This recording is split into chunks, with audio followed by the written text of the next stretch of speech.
Hi everyone, welcome to our channel Konaseema రుచులు. ఈరోజు మన వీడియోలో సేమియా కేసరి చూపిస్తున్నానండి.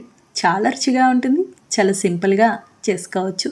కొంతమందికి సేమియా కేసరి చేసేటప్పుడు సేమియా గట్టిపడిపోవడం, సరిగ్గా ఉడకకపోవడం, తీపి ఎక్కువ అవడం ఇలా జరుగుతూ ఉంటుంది కదండి. ఒక్కసారి ఇలా ట్రై చేసి చూడండి, చాలా బాగా వస్తుంది. మనకి భోజనాల్లో వడ్డించే సేమియా కేసరి ఎలా ఉంటుందో అలానే ఉంటుంది. తక్కువ టైంలో సింపుల్గా చేసుకోవచ్చు. ఎప్పుడు స్వీట్ తినాలి అనిపిస్తే అప్పుడు సేమియా కేసరికి సేమియా నేను బామినో సేమియా తీసుకున్నానండి. మీకు నచ్చినది ఏ సేమియా అయినా తీసుకోవచ్చు. 1 కప్పు సేమియా తీసుకున్నాను. మీరు ఇలా కప్పుతో కానీ గ్లాస్తో కానీ ఎలా అయినా తీసుకోవచ్చు. కొలతలు ఒకటే. ఇప్పుడు ముందుగా స్టవ్ ఆన్ చేసి ప్యాన్ పెట్టి 3 స్పూన్ల నెయ్యి వేసుకోవాలి. మీరు ఒకవేళ కొంచెం చిన్న కప్పుతో చేశారనుకోండి 2 స్పూన్ల నెయ్యి వేసుకుంటే సరిపోతుంది. నెయ్యి వేడయ్యాక డ్రై ఫ్రూట్స్ వేసి మీడియం ఫ్లేమ్లో వేయించుకోవాలి. నేను జీడిపప్పు కిస్మిస్ తీసుకున్నానండి. మీకు కావాలి అనుకుంటే బాదం పప్పుని కట్ చేసి కూడా వేసుకోవచ్చు.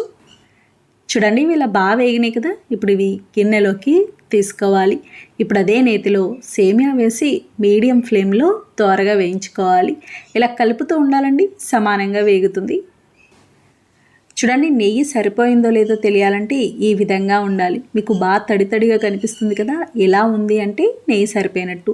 మీకు ఇలా లేదు అనుకుంటే కనుక ఇంకొక స్పూన్ వరకు నెయ్యి వేసుకోవచ్చు. నెయ్యి తక్కువ ఉన్న కేసరి అంత బాగోదు, పొడి పొడిగా ఉండదు.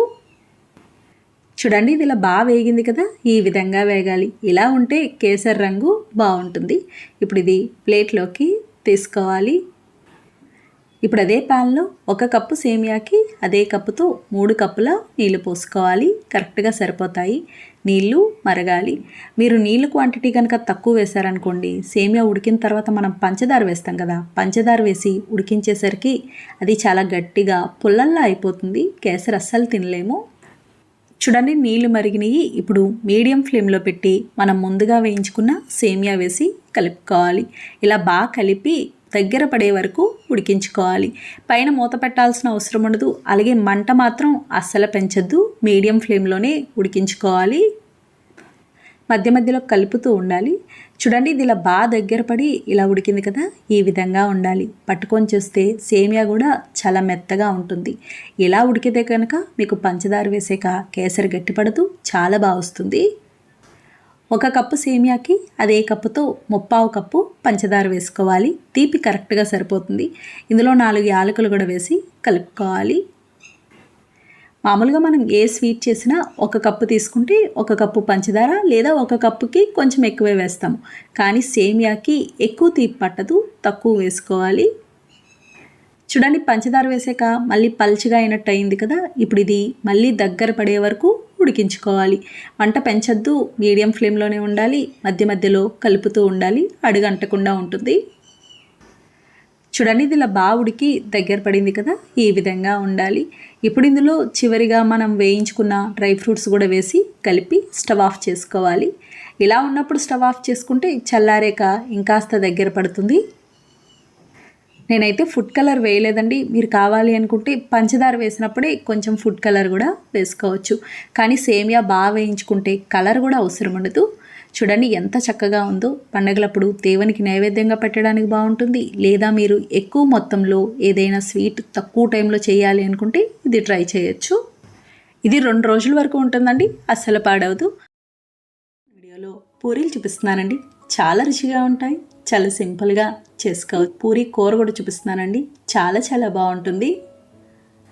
ముందుగా పూరీకి పిండి కలుపుకుందాం. నేను ఆశీర్వాద్ గోధుమ పిండి తీసుకున్నానండి. మీకు నచ్చినది ఏ గోధుమ పిండి అయినా తీసుకోవచ్చు. 1 కప్పు గోధుమ పిండి తీసుకున్నాను. ఇందులో తగినంత ఉప్పు, 1/2 స్పూన్ పంచదార వేసి కలుపుకోవాలి. పంచదార వేయడం వల్ల పూరీలు పొంగుతూ బాగా వస్తాయి. ఇలా బాగా కలుపుకున్నాక 3 స్పూన్ల నూనె వేసి కలుపుకోవాలి. మనకి పూరి అయినా చపాతీ, పుల్కా దేనికైనా సరే పిండి కలుపుకునే దాన్ని బట్టే ఉంటుందండి. వీటి అన్నిటికీ కూడా పిండి సాఫ్ట్గా కలుపుకోవాలి, గట్టిగా కలుపుకోకూడదు.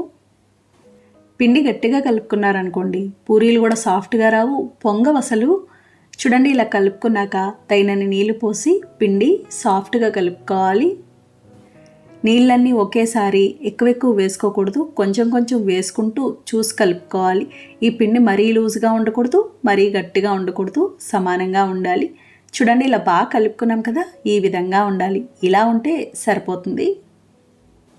ఇప్పుడు మూత పెట్టేసి పిండి నానబెట్టుకోవాలి. ఇది నానే లోపల కూర చూద్దాము. మనకి ఎప్పుడైనా సరే పూరీకి ఒక 20 నిమిషాల పాటైనా నానాలండి. మనం పూరీ కూరకి శనగపిండి వేసి చేస్తామండి, అందుకని శనగపిండి కలిపి పక్కన పెట్టుకుందాం. 3 స్పూన్ల శనగపిండి తీసుకున్నాను.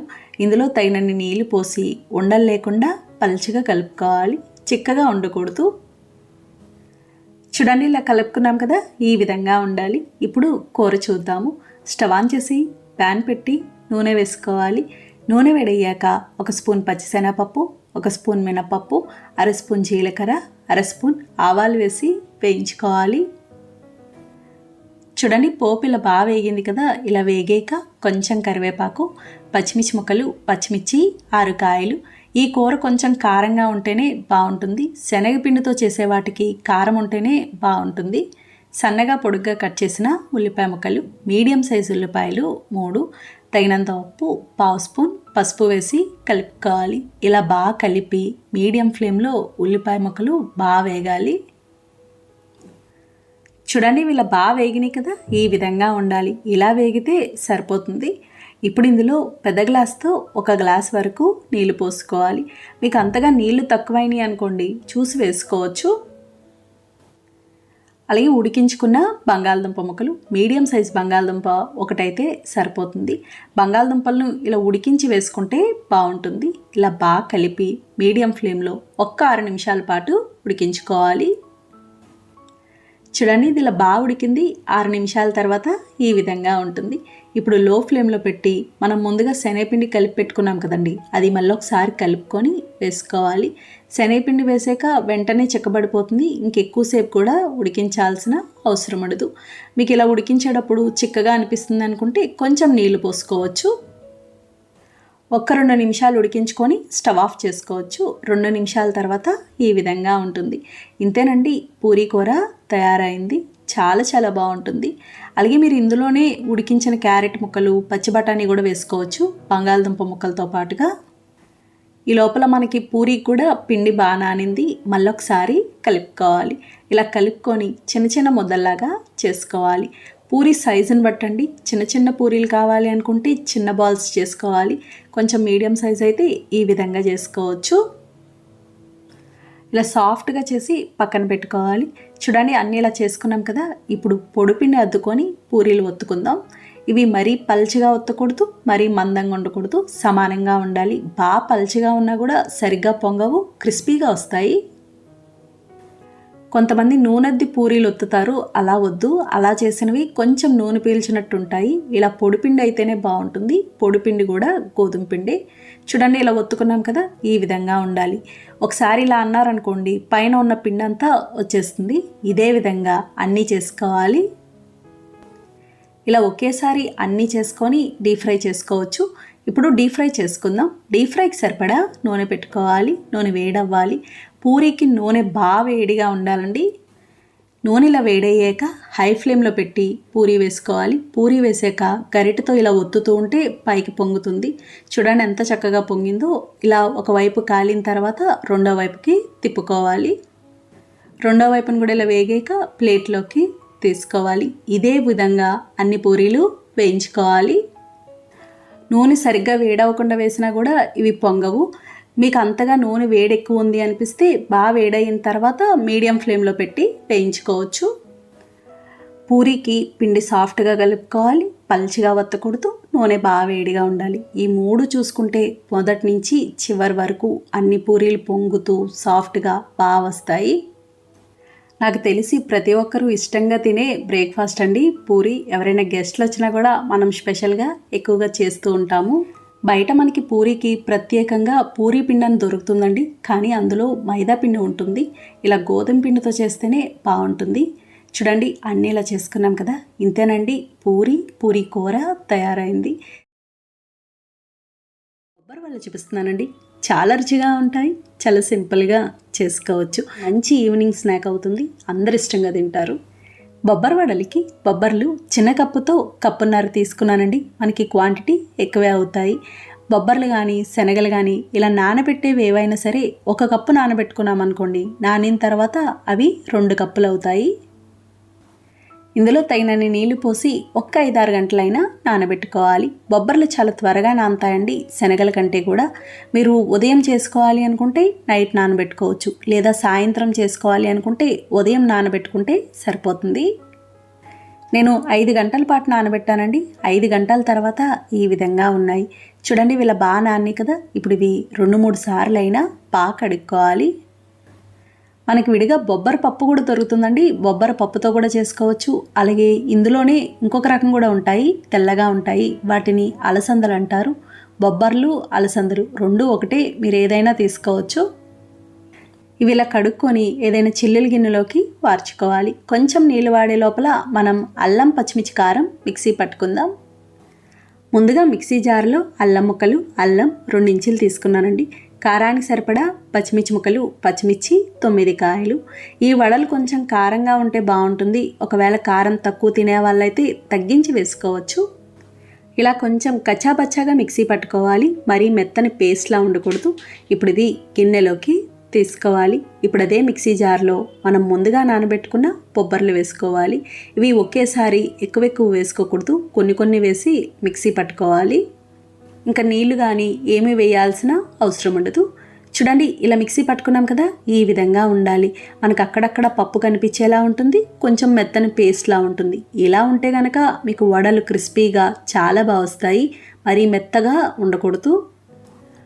బొబ్బర్లు, శనగలు, బఠానీ ఇవన్నీ చాలా మంచివండి. మీరు ఇలా వడల్లానే కాదు, వీటిని నానబెట్టి కుక్కర్లో 1 విజిల్ రానిచ్చారనుకోండి, ఉడికిపోతాయి. తర్వాత పోపులో వేసైనా పిల్లలకు పెట్టచ్చు స్నాక్ లాగా, లేదా ఉల్లిపాయ ముక్కలు, కారం, నిమ్మరసం పిండైనా ఇవ్వచ్చు. నేను ప్రతి వారానికి ఒకటి చొప్పున పిల్లలకు ఖచ్చితంగా ఏదో ఒకటి నానబెట్టి ఉడికించిస్తాను, రాజ్మాతో సహా.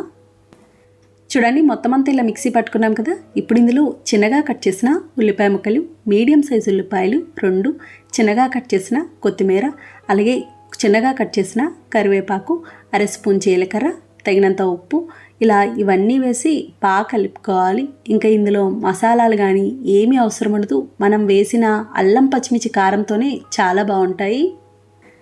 పుదీనా వేయకండి, ఈ వడలకి పుదీనా అంత బాగుండదు. చూడండి, ఇలా బాగా కలుపుకున్నాం కదా, ఈ విధంగా ఉండాలి. ఇంతకన్నా లూజ్గా ఉండకూడదు, ఇంతకన్నా గట్టిగా ఉండకూడదు.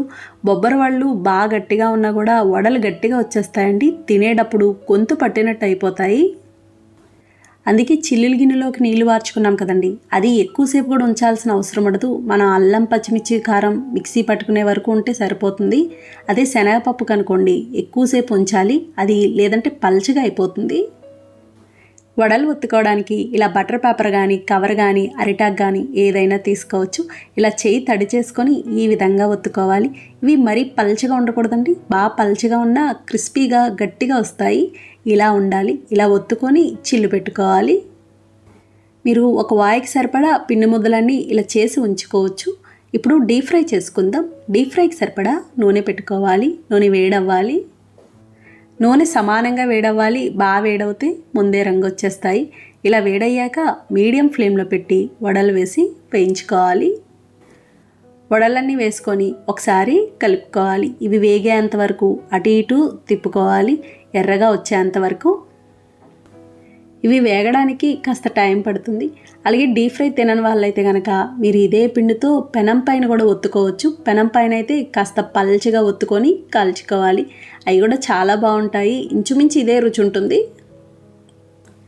చూడండి, వీళ్ళ బాగా వేగినాయి కదా, నూనె కూడా నురగ తగ్గింది. ఇలా వేగితే సరిపోతుంది. ఈ రంగు రావాలండి, కరెక్ట్గా ఉంటుంది. ఇప్పుడు ఇవి ప్లేట్లోకి తీసుకోవాలి. ఇదే విధంగా మిగతా వడలన్నీ వేయించుకోవాలి. మీకు అస్సలు కొంచెం కూడా నూనె లాగదు. ఇవి చాలా బాగా వస్తాయి. అలాగే ఇదే విధంగా మీరు శనగలతో కూడా చేసుకోవచ్చు, అవి కూడా బాగుంటాయి. కాకపోతే ఎక్కువ బొబ్బర వడల రుచి బాగుంటుంది. చూడండి, ఇవి కూడా ఇలా వేగినాయి కదా. ఇప్పుడు ఇవి ప్లేట్లోకి తీసుకోవాలి. ఇంతేనండి, బొబ్బర వడలు తయారైనవి. చాలా చాలా బాగుంటాయి. పైన క్రిస్పీగా, లోపల సాఫ్ట్గా భలే ఉంటాయి. వీటికి నంచుకోవడానికి ఇలా పచ్చిమిర్చి కూడా వేయించుకుంటే భలే ఉంటుంది. ఇంకా ప్రత్యేకంగా ఏ చట్నీ కానీ ఏమీ అవసరం ఉండదు. ఇలా తినేయచ్చు, లేదా టమాటో సాస్తో తిన్నా కూడా బాగుంటుంది. ఆనపకాయ పులుసు చూపిస్తున్నానండి. చాలా రుచిగా ఉంటుంది. చాలా సింపుల్గా చేసుకోవచ్చు. చాలా బాగుంటుంది. ఇంకా ప్రత్యేకంగా ముద్దపప్పు కూడా అవసరం ఉండదు. ఆనపకాయ పులుసుకి ఆనపకాయలు సగం ముక్క తీసుకున్నానండి. ఇంత ముక్క ఆనపకాయని చెక్కు తీసి ఈ విధంగా కట్ చేసుకోవాలి. కొంచెం పెద్ద ముక్కలే కట్ చేసుకోవాలి. పులుసు కాబట్టి ఇలా ఉంటే బాగుంటుంది. ఆనపకాయన్నా సొరకాయన్నా రెండు ఒకటే. ఇప్పుడు ముందుగా మిక్సీ జార్లో 2 స్పూన్ల శనగపప్పు వేసుకోవాలి. పుట్నాల పప్పు ఉంటుంది కదండి, అది ఇలా మెత్తగా మిక్సీ పట్టుకోవాలి. ఈ పొడి ఆవకాయ అన్నంలో వేసుకొని తినండి, భలే ఉంటుంది. ఇప్పుడు పులుసు చూద్దాం. స్టవ్ ఆన్ చేసి కుక్కర్ పెట్టి నూనె వేసుకోవాలి. నూనె వేడయ్యాక 1/2 స్పూన్ మెంతి గింజలు, 1/2 స్పూన్ ఆవాలు, 1/2 స్పూన్ జీలకర్ర, 1/2 స్పూన్ ఇంగువ, కొంచెం కరివేపాకు వేసి వేయించుకోవాలి. ఇంగువకు బదులుగా మీరు కావాలి అనుకుంటే కచ్చాబచ్చాగా దంచిన వెల్లుల్లి రేఖలైనా వేసుకోవచ్చు. అలాగే మెంతులు మాత్రం ఖచ్చితంగా వేసుకోవాలండి. పులుసులకి మెంతులు వేయడం వల్ల చాలా బాగుంటుంది. పోపిలా బాగా వేగాక చిన్నగా కట్ చేసిన ఉల్లిపాయ ముక్కలు, పెద్ద ఉల్లిపాయ 1, పచ్చిమిర్చి ముక్కలు, పచ్చిమిర్చి 2 కాయలు, 1/2 స్పూన్ పసుపు, తగినంత ఉప్పు వేసి కలుపుకోవాలి. మీడియం ఫ్లేమ్లో ఉల్లిపాయ ముక్కలు వేయించుకోవాలి. గుమ్మడికాయ పులుసు కానీ ఆనపకాయ పులుసు కానీ ఇలాంటివి భలే ఉంటాయండి. ముఖ్యంగా ముద్దపప్పుతో తింటే ఇంకా బాగుంటుంది. కానీ మనం చేసి ఈ ఆనపకాయ పులుసుకి ముద్దపప్పు కూడా అవసరం ఉండదు. ఉల్లిపాయ ముక్కలు ఇలా బాగా వేగాక ఆనపకాయ ముక్కలు, 1/2 స్పూన్ కారం, మనం ముందుగా మిక్సీ పట్టుకున్న గుల్లశనగపప్పు పొడి, పుట్నాల పొడి ఉంది కదండి, ఆ పొడి అంతా వేసి కలుపుకోవాలి. ఈ పొడి వేయడం వల్ల పులుసు చాలా చిక్కగా వచ్చి కమ్మగా బాగుంటుంది. ఇలాంటి పులుసులు స్పైసీగా ఉంటే బాగుండవండి, కొంచెం కమ్మగా ఉంటేనే బాగుంటుంది. కొంతమంది అయితే ఎర్రకారం కూడా వేయరు, పచ్చిమిర్చి మాత్రమే వేస్తారు. ఇలా కలుపుకున్నాక పెద్ద గ్లాస్తో 1 గ్లాస్ నీళ్లు పోసుకోవాలి. అలాగే పులుపుకు సరిపడినంత చింతపండు రసం, నేను చిన్న ఉసిరికాయంత చింతపండు నానబెట్టుకున్నానండి. చింతపండు రసం అంతా ఒకేసారి వేసుకోవద్దు, ముందు సగం వేసుకొని ఇలా కలిపి చూసుకోండి. అంతగా పులుపు తక్కువైంది అనుకుంటే ఇంకొంచెం వేసుకోవచ్చు. అలాగే 2 స్పూన్ల బెల్లం వేసుకోవాలి. బెల్లం అయితే ఖచ్చితంగా వేసుకోవాలి. తీపి ఎక్కువ తినే వాళ్ళైతే ఇంకా ఎక్కువ కూడా వేసుకోవచ్చు. ఇలా బాగా కలిపి కుక్కర్ మూత పెట్టేసి హై ఫ్లేమ్లో 3 విజిల్స్ రానివ్వాలి. ఇలా అన్నీ ఒకేసారి వేసి పెట్టేయచ్చండి, చక్కగా ఉడికిపోతాయి. మనం పులుపు వేసాం కదా, మొక్క ఉడకదేమో అన్న డౌట్ ఉండదు. ఆనపకాయ కదా, చాలా త్వరగా ఉడికిపోతుంది. చూడండి, ఆవిరి పూర్తిగా పోయిన తర్వాత మూత తీసి కలుపుకోవాలి. ఈ విధంగా ఉంటుంది. ఇలా చిక్కగా ఉంటే సరిపోతుంది. చల్లారేక ఇంకాస్త చిక్కబడుతుంది కాబట్టి ఈ విధంగా ఉండాలి. ఈ ఒక్క పొడి వేయడం వల్ల స్పెషల్ టేస్ట్ ఉన్నట్టు ఉంటుందండి. పిల్లలు కూడా ఇష్టంగా తింటారు. ఒక్కసారి ట్రై చేసి చూడండి. ఇంతేనండి, ఆనపకాయ పులుసు తయారైంది. చాలా చాలా బాగుంటుంది. నచ్చిందండి వీడియో? మీకు నచ్చితే లైక్ చేయండి, షేర్ చేయండి, కామెంట్ చేయండి. Thank you for watching.